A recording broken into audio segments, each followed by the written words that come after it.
There are a number of ways to tell stories outside of the Western three-act structure, and this video is about an East Asian plot format often used by Japanese manga writers.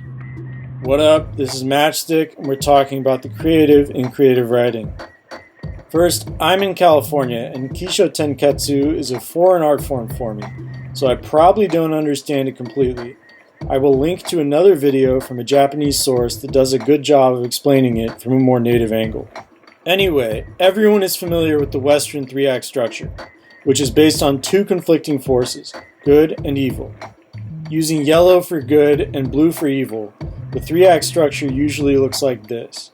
We start at yellow, or the good forces, before interacting with evil, and move gradually toward green in Act 1 as they meet. Act 2 is mostly the conflict between the two forces, so we'll color that all green. Act 3 is a gradual fade from green, the conflict, to yellow, a happy ending.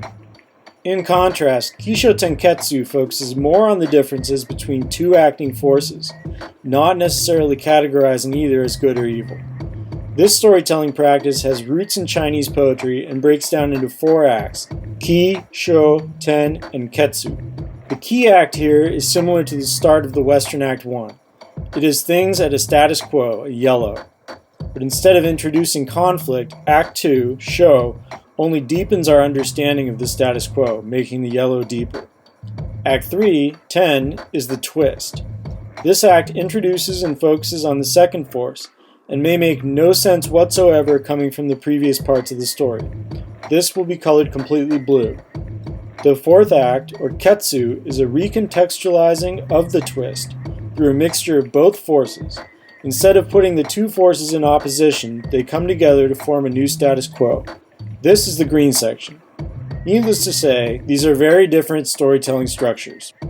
As examples, I've made short cartoons out of both of these formats to contrast them. For the Western example, we see that our protagonist, the good guy, has spotted their antagonist, the bad guy. This is the Western Act 1. The two fight in the Western Act 2, which is usually the longest act here, and the protagonist emerges victorious, walking away with the prize in Act 3. In a Kishotenketsu structure, we start in the key act with a character, but he's not fleshed out. The next act, Sho, gives us a better picture of who that character is. Then, for the Ten act, we cut to a completely different character. The last act, Ketsu, is a resolution involving both forces. In this case, our first character having emerged victorious and walking away with the prize again.